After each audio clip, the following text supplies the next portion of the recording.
from this computer, and we're recording. All right, y'all. So hopefully I can like share this in a YouTube video or just through email or something. All right. So just to give a quick kind of rundown of today's class again for those people who might be on now but they're going to leave later. Last week you all were supposed to start the unit 3, right? The profile. And so if you looked on the course calendar, we moved everything around. I told y'all in eLearn, and I told y'all last week that I wanted you to just focus on your essay too, right? And so I still feel like there were so many technological issues and just so much going on with life that I don't know, felt something on my spirit yesterday when I was grading and stressed myself, honestly, too. I was like, I'm just going to give them yet another day. So y'all have another day. So if you did not turn in your essay today, or if you were stressed out and you're like, I really wish I had another day to look at it, or to perhaps get someone at Writing Center to look over one more time or whatever, you have that extra day. So the final draft, I even changed the date in the Dropbox, is due tomorrow morning for essay 2 at 11:10 a.m. Okay, next order of business. We were also supposed to have, not we, but y'all were also supposed to have homework that was due today, right? We were supposed to have a discussion board, but I also thought kind of like that was a waste of time discussion board. So I was like, we're not going to just talk about why you write or do peer reviews again, because y'all are seeing that they're helpful. You're seeing that possibly the Writing Center is helping. You feel more confident in your voice. Hopefully, if not, then you just didn't have to write about it for that sense. But I did change the discussion board, and we're going to use it also to go over what we were supposed to do in class last week and what we're supposed to do at the beginning of class today that would have been due as homework. So also TSU was kind of odd in that they want y'all to do 4 essays. One of them was supposed to be on profile synthesis, but yet your textbook doesn't have any discussion about profiles, not really. So I found another textbook that I used to use to teach 1020 at my old college in Alabama, and it gives a pretty good definition of profiles. So I'm going to include that information later, but we're going to talk about it briefly now to give you a brief understanding. Then we're going to go over for, again, the 2 people that are in the hospital, going to the hospital later and can't fully attend that we're recording the session for. We're going to talk about profiles, and then we're going to read 2 profiles together, analyze why they are examples of profiles.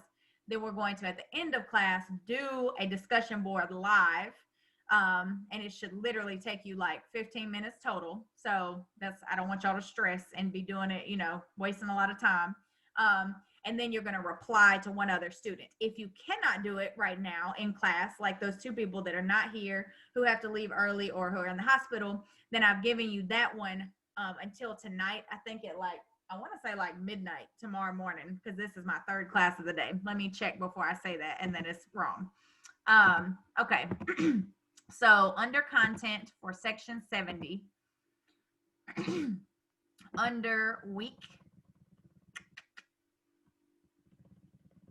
7, because it was supposed to be for last week's homework that I gave y'all extension on to work on your essay.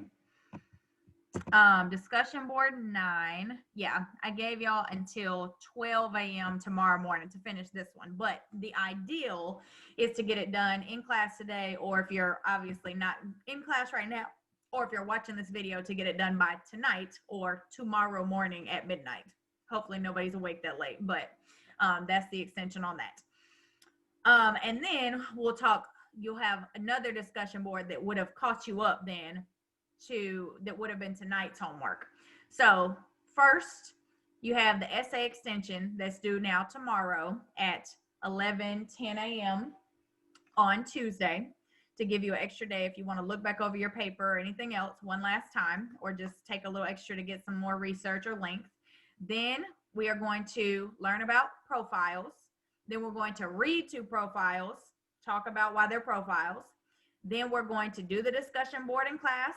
Then you're going to reply to somebody to get that totally knocked out in class. Then you'll have homework assignment that is pretty short in itself. It's only 4 pages to read and to do a discussion board post on. And there's a part 2 to it as well that I'll talk about in the video for those of you who are not staying, and for those of you who are staying, we'll talk about later, because it's a lot of information overload right now. So I don't want to overwhelm either. I'm trying to make y'all not stressed, not more stressed, by giving extensions and changing timeline on the calendar. Okay, that's fine, Isaiah. You're cool. There's 2 other people that are also having the same situation. So, all right. So if you got on later before we were talking about this and the reason we're recording class and everything today, I'm going to put the tracker back in the chat. And I know some of y'all can never get in the tracker. So what I'm going to do, just to alleviate all the going back and forth, typing and me copy and pasting, is I'm just going to open the tracker really quick and mark you present if you're here, or absent or late if you're not. And obviously the 2 that have emailed me, you're not absent or late. You're going to watch the video and do the work later because you contacted me prior. Okay, so that is, so Alexandria is here. I see Natasha is here. I'm gonna mark present. The question was just, what is the last time you did something for the first time ever? So example, last November, I took a trip by myself for the first time ever to Minnesota on a plane for the first time ever by myself. Dejanae, are you here? Yeah. Okay, Dejanae is here. Mariah, are you here? Yes, ma'am. Okay. So Alex put, I started learning the trumpet over the summer. My neighbors hate me.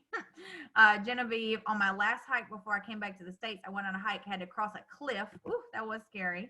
Okay, is Shane here? Yes. Shane is here. Okay, is Sharkayla here? Sharkayla. Okay, I'm gonna put absent or late with an asterisk just in case she comes in later. Isaiah is here. Okay, Mallory is here. I saw your face earlier. Dejan Jackson, are you here? Dejan, are you here? Okay, Dejan absent or late. Bradley is here. I saw earlier. Desiree, are you here? Desiree Jones? Yes, I'm here. Okay, thank you. Sorry, I'm not looking at y'all's face. I'm just in the tracker. Jalen is here.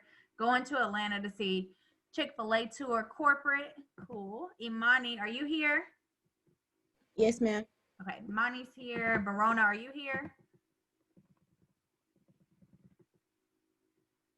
Verona. I'm here. Okay, my bad. Sorry. All right. Ruby, are you here? Yes, I'm here. Okay. Jakira, are you here? I'm here. Phil Darius, are you here? Here. Phil Darius. Okay. Tim, are you here? Yes, ma'am. Okay. Tim is here. What about Dante? I saw him get on earlier. Myzari, are you here? Myzari? Yes, ma'am. Myzari is here. Okay. What about Hadaya? I'm here. Okay. And Tatiana messaged me. Okay. And then I think that's it. Oh, Kyrell, are you here? Kyrell? Okay. All right. So I'm going to go ahead and lock the tracker, y'all. And we are going to go ahead and get started. So now profiles. So unit 3, let's switch off our brains. Even if you did not get your, because you saw my email yesterday or you saw eLearn, if you did not get your paper turned in for unit 2, which was about ethos, logos, pathos, we're going to turn off our brains for ethos, logos, pathos for a second, and we're going to switch gears to unit 3, profile synthesis. So again, TSU, the book that they chose, does not talk about profile synthesis, but they want y'all to write a profile synthesis essay. So I just tried to go find the most simplistic way to explain it in a book that I thought did a good job with it. So profiles basically, who has context, background knowledge on what they are, anybody can share.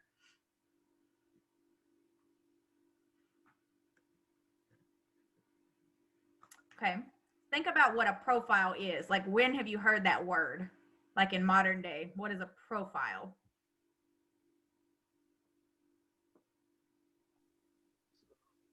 Speaking about an individual or trying to um, look at, well, and criminal or stuff and so on, it's like actually thinking about what the person would do in the mind of the person and all that. Yeah, I like, you're always talking about like criminal minds and stuff. Yeah. So yeah, profiles in criminality, or profiles in history, profiles in science. Like, there's a lot of different things, right?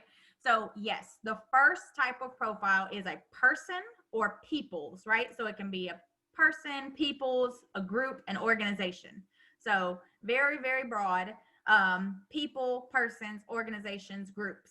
The second thing a profile can be is places. So people, persons, organization, groups, or places. And then the third thing a profile can be is basically like an activity or an event that brings people together. So there's a reason these people are doing this activity or event, right? And it has usually to do with their culture, significance. So like cultural ethnographies, ranging from like someone's day-to-day life. So we could literally just talk about Natasha Bell and just talk about her day-to-day life, and there could literally be a profile about that. Or we could talk more specifically about people in a group that are within a specific career, or people in a group who do a specific political organization, something like that. Or activities, right, that someone is doing. For instance, I was gonna tell y'all another bonus y'all could do, and then my mind slipped because it's just too much going on. On Saturday, there was a cultural festival, and Nashville usually does it every October. It's amazing, at the Parthenon downtown. And it's like a cultural celebration. I've learned so much about different peoples, organizations, and groups. So I learned about like that Nashville has the largest Kurdish population in the entire United States. Then there's a huge like Asian population here. There's tons of like Iraqi, Afghani people, communities. You know, like the area near the zoo, there's like a ton of cultural significance there. Lots of different food places, lots of different establishments, stores, panderias. So like Latino, there's tons of different cultures there. So again, groups, organizations, peoples, or activities. Like I was just talking about, the Nashville Cultural Fest could be a type of activity that you could do a profile on. Or it can be a specific event. So with all that in mind, profiles are intensively researched usually, right? Somebody just goes zooming in like on this organization, people, group, place, or event, and they do a ton of research to really familiarize themselves. So this group, I don't know, I feel a vibe more with y'all. My first two classes, they're so young and they don't know like so many different things when I bring it up. And I'm like, some of this is not about age. It's just you need to be exposed to more things. So I feel like this class is really well-rounded and has just lots of different interests and things. So who has heard of Mr. Rogers? Thank God. Okay, this is why I like this class the most. Okay. Mr. Rogers is just like a cultural icon, right? So thank you, Bradley. Bradley, tell us who Mr. Rogers is. There's literally one person in my first class. They were like, that's the old guy on PBS, right? And I was like, okay, that's one person. Nobody else. He had a, yeah, my his show was intended for children. Mm-hmm. So, well, I did watch it when I was younger. So I did watch Mr. Rogers' Neighborhood when I was younger. Yes. Okay. So basically, it would be like a specific topic on each episode, and he'll have like a storyline or just explained it in like a children's way. Yes. So, but he was very unique in that when he would do these explanations to children, he would talk to them in a very mature way, right? He talked about hard topics like suicide, divorce, death. I remember when he was very elderly, he came back and they asked him specifically, Mr. Rogers, I don't know why I'm talking on this water bottle, y'all. Let me put this down. They asked Mr. Rogers, can you speak to us about the tragedy that just happened with September 11th? So he came back and talked to children about what they were feeling possibly and just the world in general, because he had a lot of influence, a lot of clout, right? That he could really talk to people and make them feel empathy. He is very much needed right now, his spirit. We need Mr. Rogers to talk to the world because it is a mess. Okay, somebody else, tell us a little bit more. So Bradley talked about it from the children's perspective, but what else? What did he do specifically in each episode? Obviously, there's like the whole world with the train, and then there's the world of what he did in the actual house. So what was he doing? Think profiles.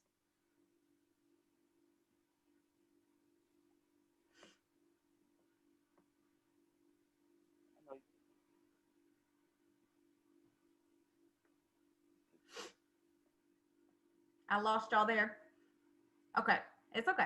So I can bring it back. So do y'all remember, maybe not, so Bradley told me she watched as a child, but I remember I used to be obsessed with The Wizard of Oz. Of course, y'all, I played Dorothy in my high school production. That makes sense. Right now, you're like, yep.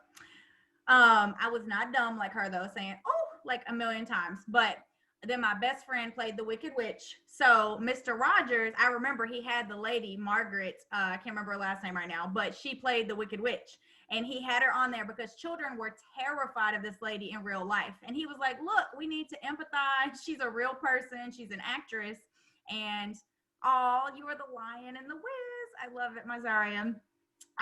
Okay, so yes, he brought her on and he was like, look, she's a real person. Y'all shouldn't be terrified of her. And she's like, yeah, people just want me to like do my cackle laugh when they see me, and then they run away terrified because they stereotyped her, right? She was very much typecast as like an evil old lady. She also didn't start acting till way later. I learned later she was a single mother. She was a teacher. So there's lots of things you might not have known about the Wicked Witch. She's a real person, but he basically would humanize anyone that he brought on. Also, Mr. Rogers tackled tough issues, not just with children, but with like racism and social justice that was going on. So he obviously made shows all the way back to like, he used to do public radio, then he was on PBS. And so I remember he would have these characters that were in the show, but they were real people too. So he had like the mailman, and then he had like, you know, the police officer who was a black man, right? And I remember he had the episode, and that's iconic. He was like, it's in summer, and he's like, do you want to come swim? And like, it's like a little kiddie pool, right? And they put their feet in the pool together, and it's like iconic because this old white man and this, he wasn't old, but he was a black gentleman who was a police officer. We're like having a conversation. Everything was good together. And then they talked about like civil rights and literally like integrating swimming pools and things like that. So they really brought up topics. And if you didn't know, Mr. Rogers was woke. Go ahead and go back and look at the videos. I love Mr. Rogers. But okay. Also, later, have y'all seen the newer profiles they've done on Mr. Rogers now? Jakira, okay, you want to tell us a little bit? They did two very Where are you talking about the Tom Hanks movie? Well, that's the movie, but they did one right before that came out. I think it was like a year and a half. They did a documentary, and I learned all kind of stuff. I didn't know Mr. Rogers was a preacher. Then, of course, he had studied like educational psychology, and so that's why he was so good at talking to children, because he literally studied that. I don't know if he had a master's, but he definitely had studied it. But also he never came off as preachy, right? He wasn't giving you Bible verses. He wasn't trying to like make you feel bad. He was just like, this is the real world. And then he would do these profiles on like all kind of stuff. I remember he went into a factory and taught kids how to like dye magazines and put them together. And then he did one on like Yo-Yo Ma. He like showed the Asian gentleman playing like this amazing musical instrument. Who was that? I don't know if you meant to talk, Verona. Okay. It keeps so, on like go ahead. unmuting. It keeps on unmuting and like my audio's cutting out. It's acting weird right now. That's okay. I didn't want to cut you off if you wanted to say something. Okay. So, but yes, like Jakira said, they've done now profiles on him because he was just like a genuinely good person. So they did the documentary, and then last year, before this craziness happened, they did the Tom Hanks movie. And so did you watch it, Jakira, or did anybody else watch the Tom Hanks version? I wanted to, but I didn't You yet. should definitely go watch it. It's amazing. Plus, Tom Hanks also seems like a Mr. Rogers. Like, everybody likes him. He's nice. He keeps playing all these like heroes and nice people. But the guy who was kind of like basically an asshole, he was like, "Oh, look, I'm recording this. Whatever. It's the real me. I don't care." So you can show it to everybody. Whatever. This is my teacher acting a fool. Tom Hanks was interviewed by this guy, but Tom Hanks is playing Mr. Rogers, and the guy was supposed to be like this journalist, and he was kind of like a hard person who would always be like very critical, cynical, and he had all these mental like family issues too. And so in the video, the movie, Mr. Rogers is being profile interviewed by this journalist, and they give him Mr. Rogers trying to make him be like redeemable himself. Like, you need to go interview somebody and not be acting a fool with them. Mr. Rogers is nice. Maybe you can write about him and then seem like a nicer person yourself to beef up your image, because you're like doing a lot with your journalism. And so he interviews Mr. Rogers and has all these family issues going on at the time, and Mr. Rogers basically heals him, you know, like Mr. Rogers does. And so it's really, really good, but it's a true story, and there's a real article that the guy wrote, a profile on Mr. Rogers. So it's just interesting to watch and to learn about all that. So now, with all that being said about Mr. Rogers, and if you don't know who he is, I'm gonna just go ahead and share the screen, because we just gotta know. It's just important that you, to me, know who Mr. Rogers is. So I went to the wrong one, but stop share. Okay, so in my last class, this girl really offended me. She called him a creeper. She was like, "He's the old man with the puppets." And I was like, "No, you didn't." Just so if you have children, if you have younger siblings, if you have seen Daniel the Tiger, the little, you know, the cartoon, the new one, that is modeled after Mr. Rogers' original tiger, Daniel. And that's supposed to be Daniel's kid. So the new cartoon, they stole that from Mr. Rogers. I'm just kidding. It was inspired by Mr. Rogers. But this is him and his quote: "Forgiveness is a strange thing. It can sometimes be easier to forgive our enemies than our friends. It can be hardest of all to forgive people we love." And then the other one with his owl and the king: "Little by little, we human beings are confronted with situations that give us more and more clues that we aren't perfect." And then I always like this one, and I've used it a lot during this crazy year. He's talking about his mother. "When I was a boy and I would see scary things in the news, my mother would say to me, 'Look for the helpers. You will always find people who are helping.'" So he always found the positive and the good in everything. Okay, so now we've talked about Mr. Rogers. This is a great example of someone who did profiles. He interviewed people all the time. Profiles have been done about him. We've talked about what profiles in general are: people, organizations, groups of people, places, and activities or events that bring people together. So basically, the short version: people, places, events, or activities that bring people together. Okay, now we are going to look into our content, and we are going to look at the first reading, this is why it's very important you pay attention today. If you're watching the video later, this is what you're going to do your discussion board on. So the first discussion board, 9, we're going to do at the end of class, is based on this first reading and one more. So the reading is called "The Native American Era at Mesa Verde." So has anyone, first of all, ever been there in Colorado? No, it's definitely a bucket list trip. My dad has been, but he's like a hippie, traveled all over, following like musicians. He would like follow all the bands to like Aerosmith and crazy David Allan Coe nonsense. When he was younger, he had like this recording studio, Castle Rock Records, and he had a car and t-shirts and all this, and he was a whole hippie, just following bands around. But he went and traveled while he was doing that in a van with all his weird friends.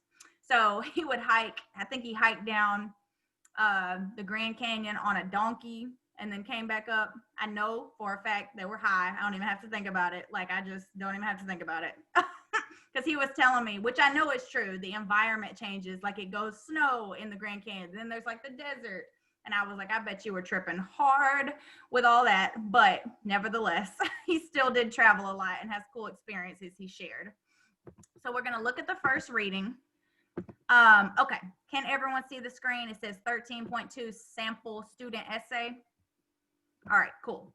So this let's look at the first little intro. It says, in the following essay, the student writer divided the Mesa Verde Native American era into 3 time periods that correspond to changes in the people's domestic skills, crafts, and housing. Note the writer's use of description and examples to help the reader distinguish one time period from another. So, we talked about profiles, y'all. They can be 3 different things: people, places, and events that bring people together. What do y'all think this one is going to be?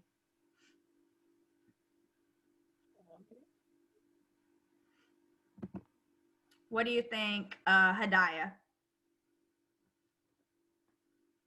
Places. Yeah, so it's definitely about out west, Colorado, Mesa Verde. What else is it going to be, Ruby?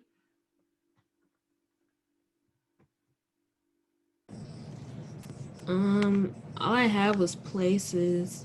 It's Because okay. I don't know if it would necessarily be about like a person because it's just a place. Yeah, but remember, profiles can be people, a group of people. Event. So yeah, so it's about the Mesa Verde Native Americans, and there's several different eras that it goes through, and it's about the actual place where they lived and built these house structures that are still in existence. Okay, so let's go ahead and get started. So it says the Native American era at Mesa Verde. Mallory, can you read paragraph 1 for us? Y'all can hear me okay? Yes. Okay. Visiting Mesa Verde National Park is a trip back in time to 2.5 centuries before Columbus. The park, located in southwestern Colorado, is the setting of a silent stone city. 10 ruins built into protective 700-foot cliffs that house hundreds of people that were pre-Columbian era to the end of the 13th century. Visitors to the park often enjoy this agriculture and history more if they know a little about the various people who lived there. The Native American era may be divided into 3 time periods that show growing sophistication. I said that right? Mhm. Okay, in such activities as craft hunting, trading, and housing, basket marker, modified basket maker, and the Pueblo. Yeah. Okay. What she left out is very important, though. This is talking about the time period. So this is literally the years. So year 1 to 450 was basket makers. Year 450 to 750 was modified basket maker, and Pueblo was 750 to 1300. Note also, very important, pre-Columbus, right? So Native Americans, indigenous people who lived here before Columbus did his nonsense, and you're going to learn about their culture, their just technological advancements before white men tried to come here and say, oh, we're going to civilize you. They already had a civilization. So also, if you note, there's a little 1 after Columbus. So this is telling about the author now. So right here, it says, last summer I worked, this is the student that wrote this paper, at Mesa Verde as a student guide for the Park Service. The information in this paper is based on the tour I gave 3 times a week to hundreds of visitors to the park. Okay, so paragraph number 2.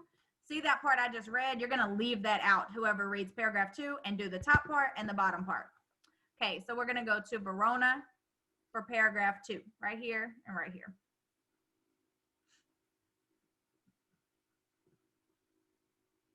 Oh, I think her sound was messed up earlier. Let's go to Dejanay.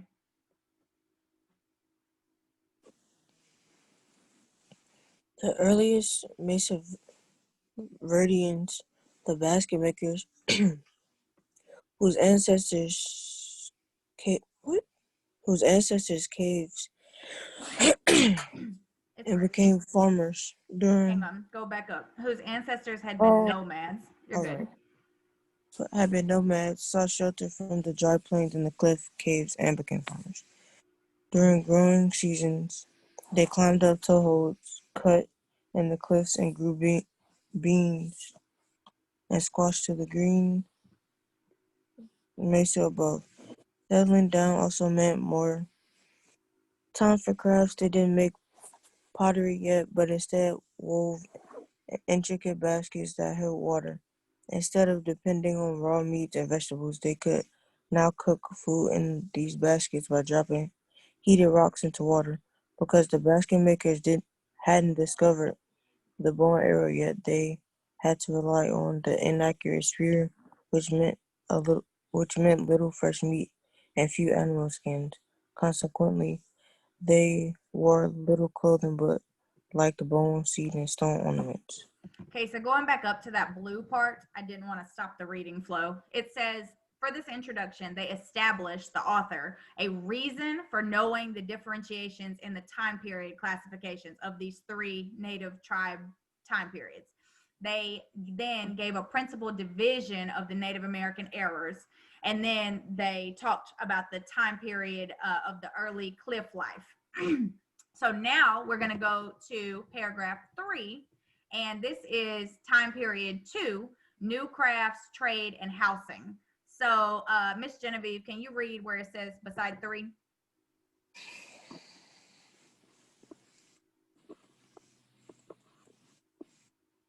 Wait, says what? The second period? Mm-hmm. Okay. The second period, 450 to 750. Saw the invention of pottery and the bow and arrow and houses.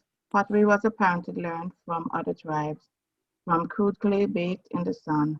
The Mesa Verdeans advanced to clay mixed with straw and sand and baked in kilns.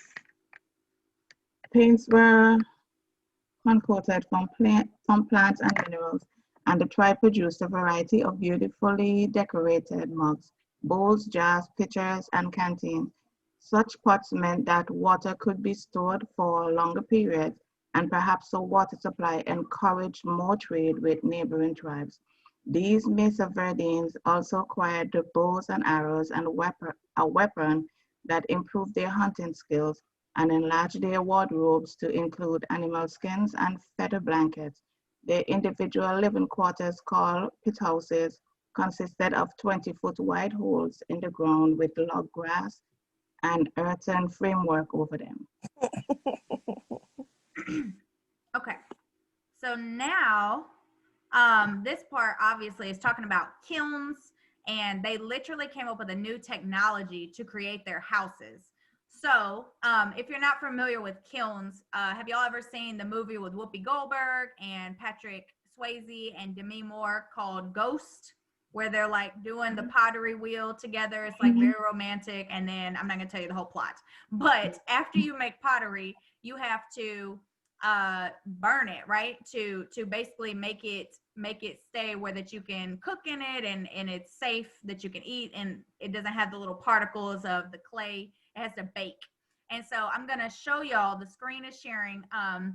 This is what these structures looked like, and they still are there. You can still go tour this. These are the palaces that they created. Think about the technological just amazement, right? They didn't have a lot, but look at what they made that is still in existence. And they made it by baking this clay and putting like these pieces of straw and stuff together, and it's still in existence. So obviously it held up very well. You can still go tour it. Okay. So it's like one of the earliest examples of houses in America out in Colorado, the Mesa Verde, Colorado cliff dwellings. And you can see the people touring it there at that bottom part. Okay, so now we're going to go back in and we're going to go to, and it talked about how they were trading with their neighbors and they had hunting skills. They had different types of structures in the houses. So now we're going to go to paragraph 4. It says the third period. So Imani, can you do that part for us? The third period lasted until 1300 CE and saw the innovation of pueblos, or groups of dwellings, instead of single-family units.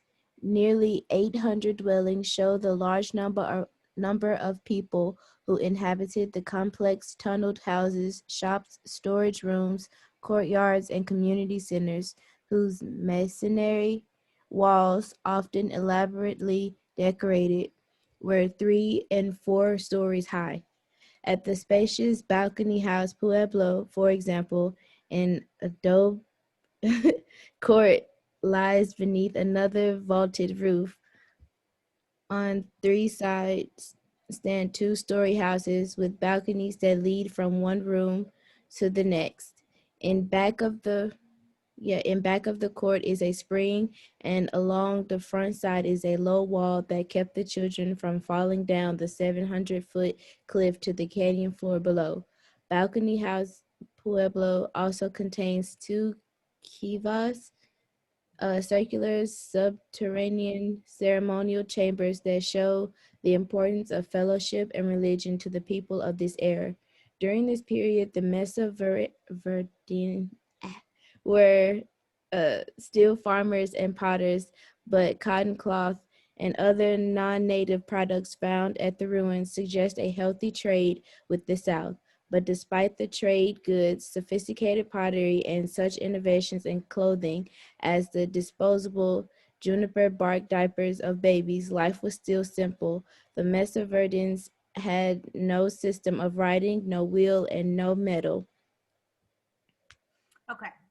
So again, Christopher Columbus, all these people that tried to come to America, right, that they renamed after Amerigo Vespucci, it already had very civilized, technologically advanced human beings.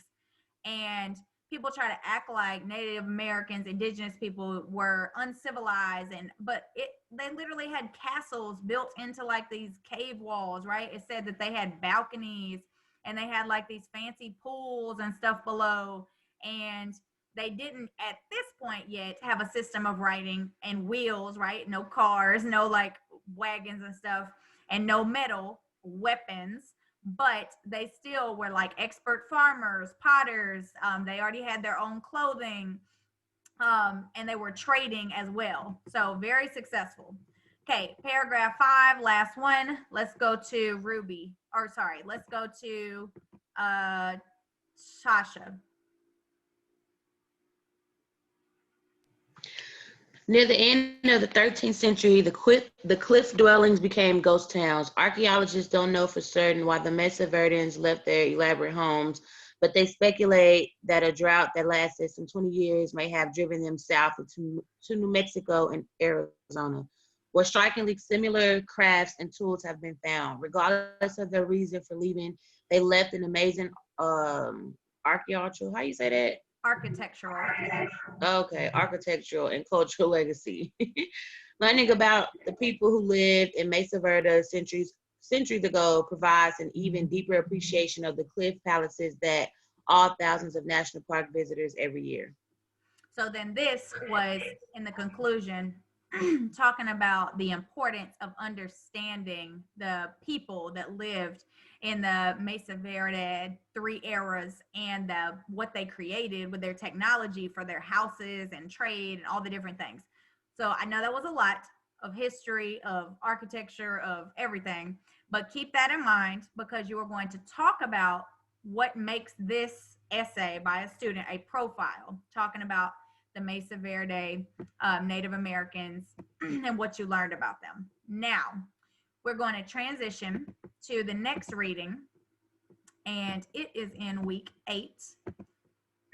And it is more modern, talking about the civil rights movement and talking about the first men in America who actually who did sit-ins in Greensboro, North Carolina. Okay, let me go to the actual thing. All right. Nope, wrong one. Sorry, y'all.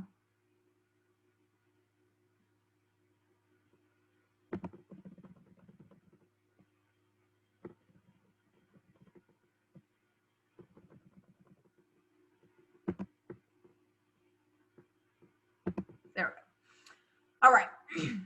So again, we have a Woolsworth, I can never say that word, Woolsworth diner here in Nashville. It is still historically accurate decor, everything, and that was where a lot of the HBCU students organizations, protesters went to desegregate Nashville. And a lot of them were TSU students, Fisk students, Meharry students, and then just citizens who were concerned with what was going on with racism here. So this particular profile is about 4 men who started sit-ins, but in Greensboro, in the Carolinas. So first, before we start, has anyone ever been to the Civil Rights Museum in Memphis, Tennessee? Mallory has. Anybody else? I have. Genevieve has. Jakira has. I have. Okay. Do y'all remember, those of you who went, and I took my Girl Scouts, it's been, I guess, a few summers back or spring breaks back. Do y'all remember a specific thing that has to do with the subject that was inside the museum?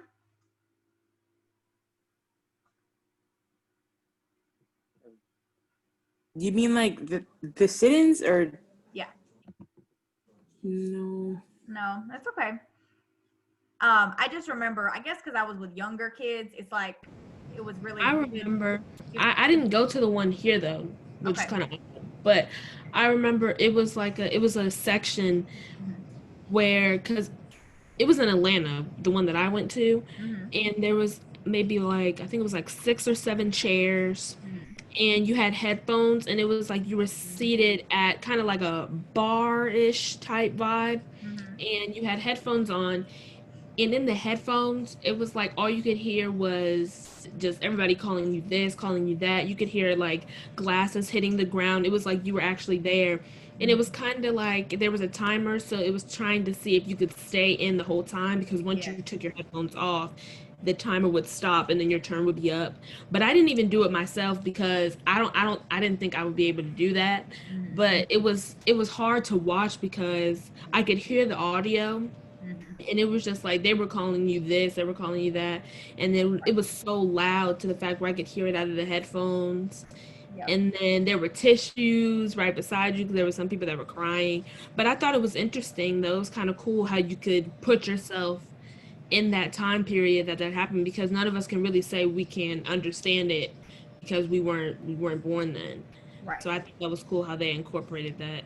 Yeah, I had one student who their aunt was a freedom rider on the buses, and so they talked about, you know, the time period, and my mom had told me about stuff that happened in Alabama. But being a white female, obviously there's no way I could ever experience that, but it was very important for me to have those students have that experience if they chose. Like Ruby said, some people chose not to, but to be able to sit and listen to what basically Black ancestors had to deal with, to, even though 2020 still so much systemic racism, what they overcame, right, for the future, to be able to integrate at diners, just something so simple, to just go sit and eat without having mustard, ketchup poured all over you to deter you from going, or to be called racial slurs.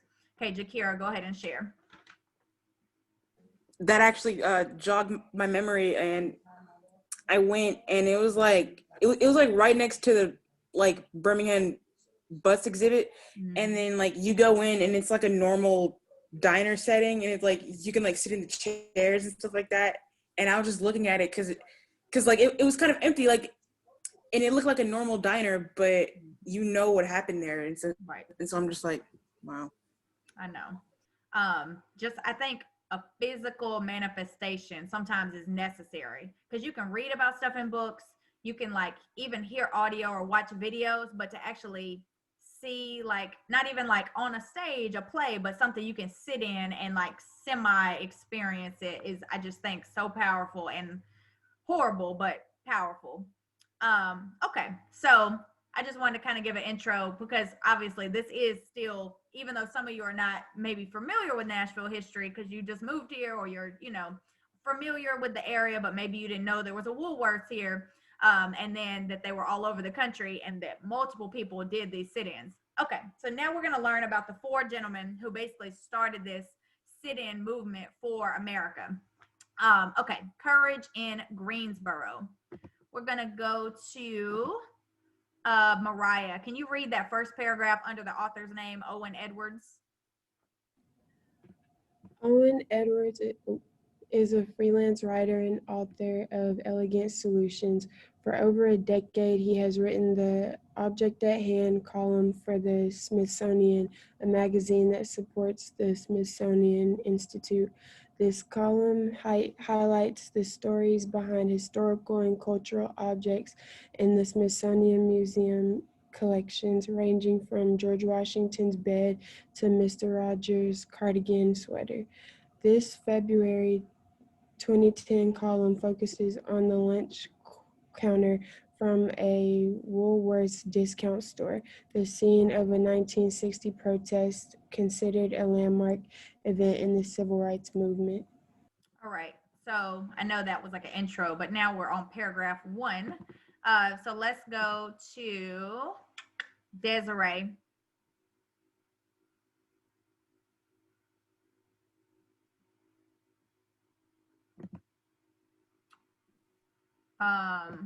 Let's go. Oh, Desiree, can you hear me?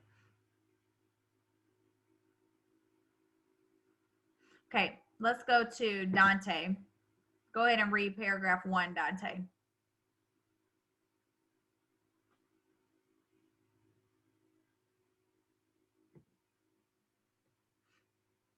Okay, Jalen.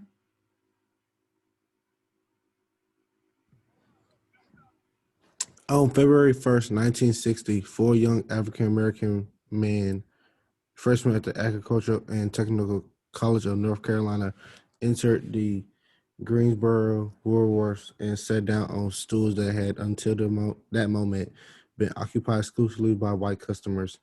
The 4, Franklin McLean, Ezell Blair Jr., Joseph McNeil, and David Richmond, asked to be served and were refused. But they did not get up and leave. Indeed, they launched a protest that lasted 6 months and helped change America.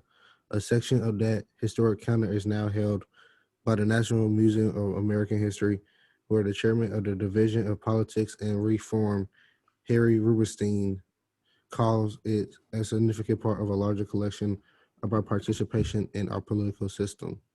The story behind it is central to the epic struggle of the civil rights movement. Okay, William Yankst, chairman of the museum's Division of Home and Community Life, says the Greensboro protests inspired similar actions in the state and elsewhere in the South. What the students were confronting was not the law, but rather a cultural system that defined racial relations. Myzaria, can you read 3?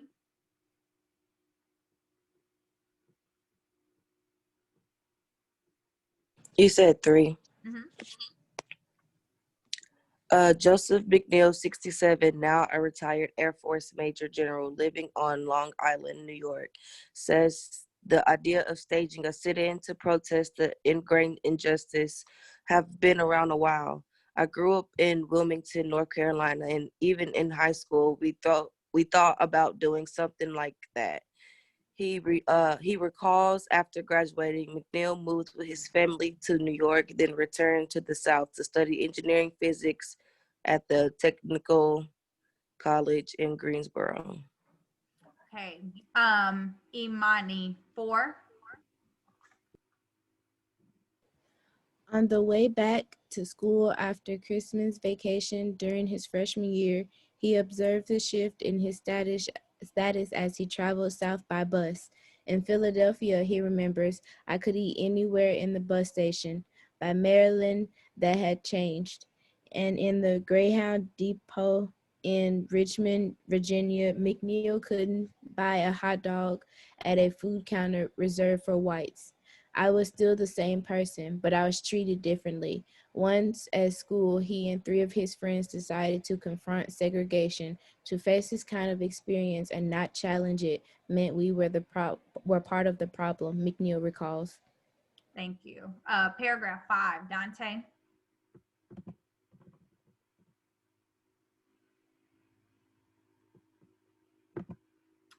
Timothy, paragraph 5. The Woolworths itself, with marble stairs and 25,000 square feet of retail space, was one of the company's flagship stores. The lunch counter where Dennis faced rose tinted mirrors generated significant profits. It really required incredible courage and sacrifice for those 4 students to sit down there. You says. Thank you. Verona, paragraph 6.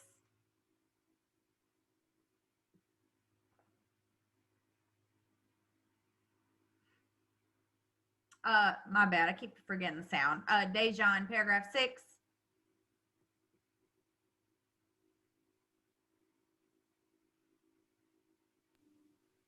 News of the sit-in spread quickly, thanks in part to a photograph taken the first day by Jack Moe of the Greensboro Record, shown here, and stories in the paper of Marvin Sykes and Joe Spivey. Nonviolent demonstrations cropped up outside the store while other protesters had a turn-in at the counter. Sit-ins erupted in the North Carolina cities and segregationist states. Thank you. By February 4th, African Americans, mainly students, occupied 63 of the 66 seats at the counter. Waitresses sat in the remaining 3. Protesters ready to assume their place crowded the aisles. After 6 months of diminished sales and unflattering publicity, Woolworths desegregated the lunch counter. An astonishing victory for nonviolent protests. The sit-in at the Greensboro Woolworths was one of the early and pivotal events that inaugurated the student-led phase of the civil rights movement, Yink said. So this is an actual image of these 4 men that you've been reading about in this profile. And I think it's really important because, you know, we, again, usually hear about Martin Luther King, maybe John Lewis, a few others, Diane Nash. But to know that there were so many citizens, students, right, that were doing this, and it went on for months. I think people don't seem to realize the time that it took, right, to go without your job, to maybe be fired, to have to walk, not take the bus, to get people to do like taxi service, right? All this time. It's not just like, oh, it's a week, or like when we go out now and like protest. Like this summer was a great example of how long something goes on, right? And people on the news were so mad about, oh, it's a week, or it's a couple weeks, or it's months. But I mean, this went on for months and months and months, right?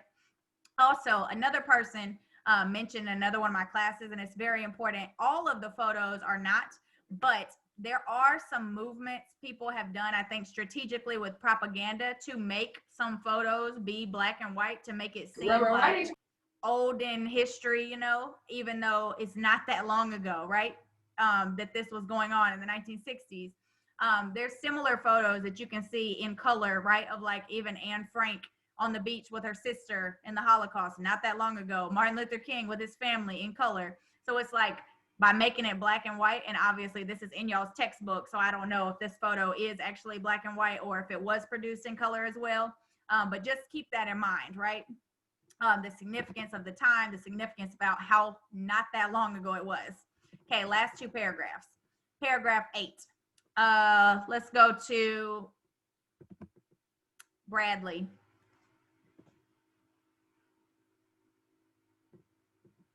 Who did you say? Bradley. Paragraph 8. Okay, paragraph 8. Okay. More than 3 decades later, in October 1993, Yingston? It's okay, yeah. Okay. Learned Woolworth was closing the Greensboro store as a part of a company-wide downsizing. I called the manager right away, he recalls, and my colleague Lonnie Bunch and I went down and met with the African American City Council members and a group called Sit-In Movement Inc. Bunch is now the director of the National Museum of African American History and Culture. Woolworth's officials agreed that a piece of the counter belonged at the Smithsonian, and volunteers from the local carpenters union removed an 8-foot section with 4 stools. We placed the counter within sight of the flag that inspired the national anthem, Yingston says of the museum exhibit. And then paragraph 9, Jakira.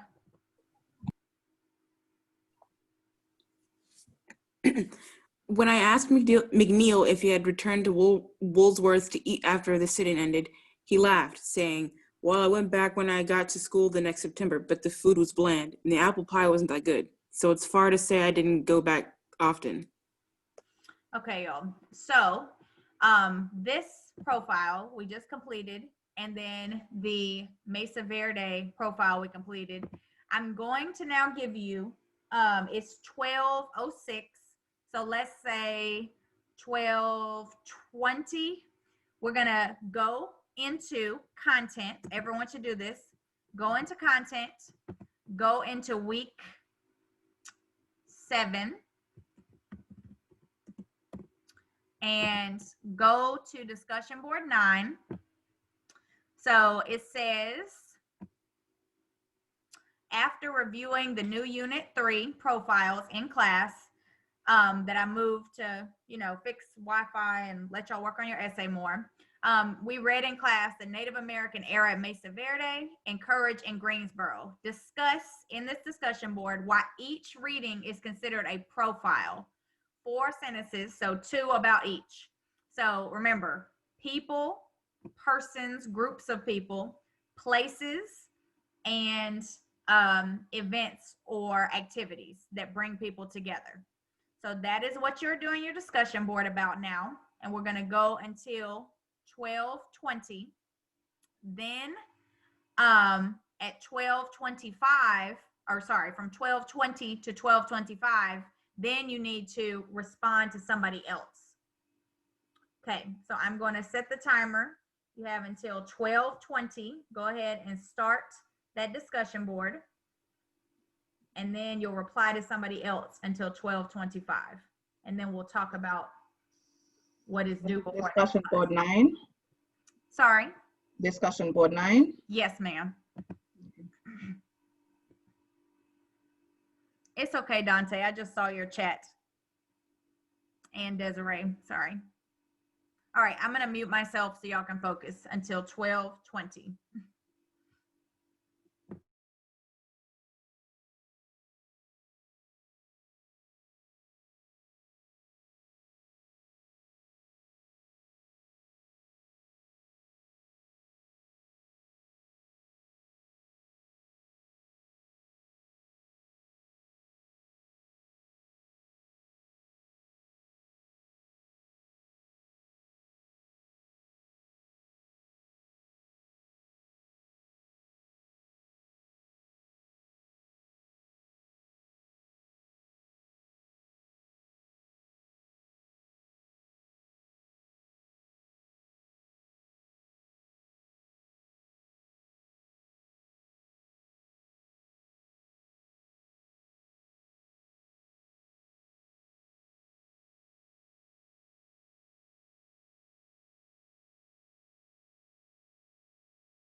how should we respond to other people's discussion posts?